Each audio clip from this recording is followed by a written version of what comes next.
Hello, this is Benjamin Blythe. I am the Chair of Education at the Institute of Classical Architecture and Arts, Florida chapter, and Business Development for Hyde Park Mouldings.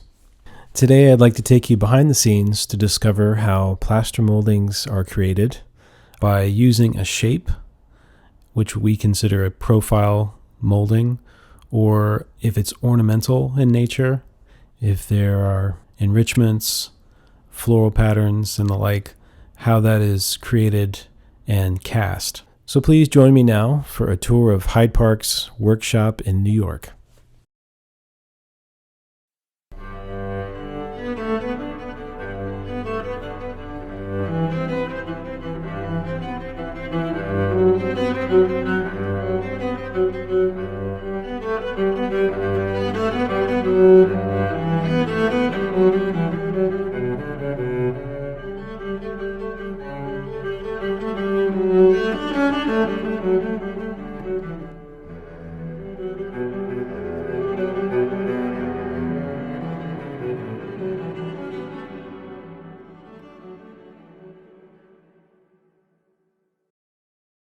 Over thousands of years, the shapes of moldings have evolved into a language used by the architect and builder.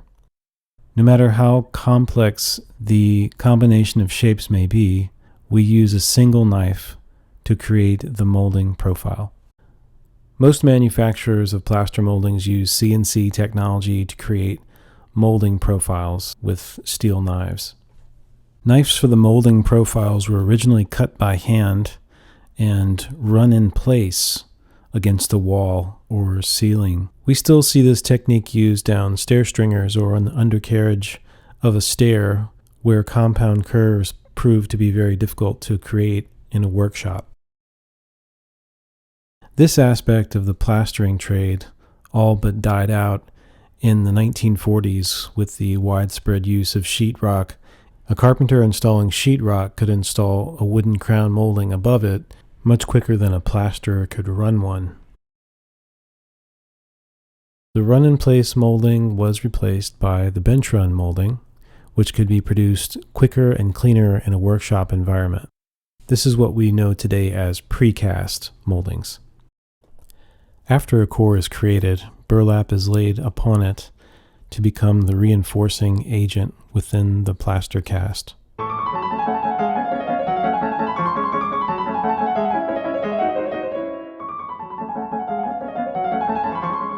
The steel molding profile has been set in a sled, which is run over the core as plaster is being poured onto it.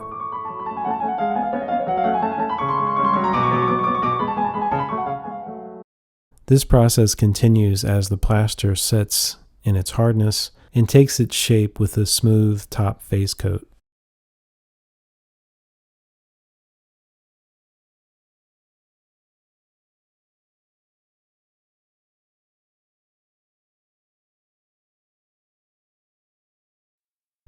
This is a closer look at the knife inside the sled.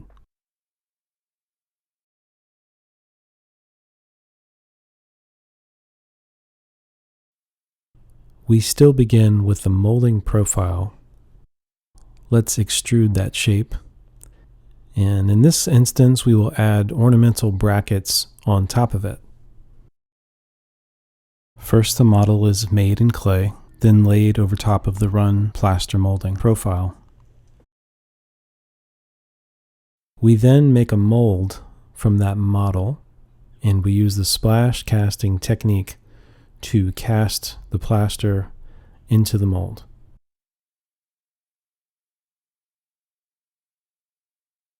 Like so.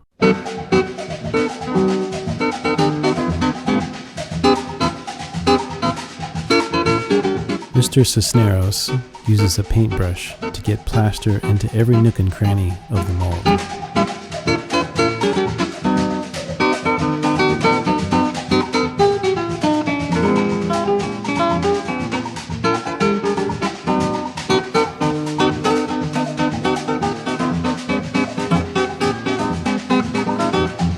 Burlap is added after the face coat is set as a reinforcing agent.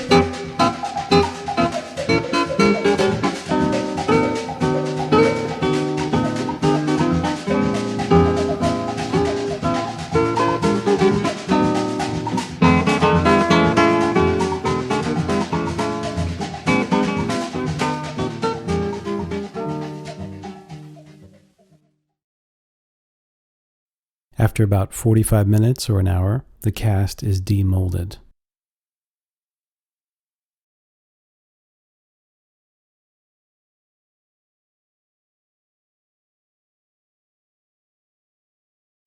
Mr. Cisneros makes this look all too easy.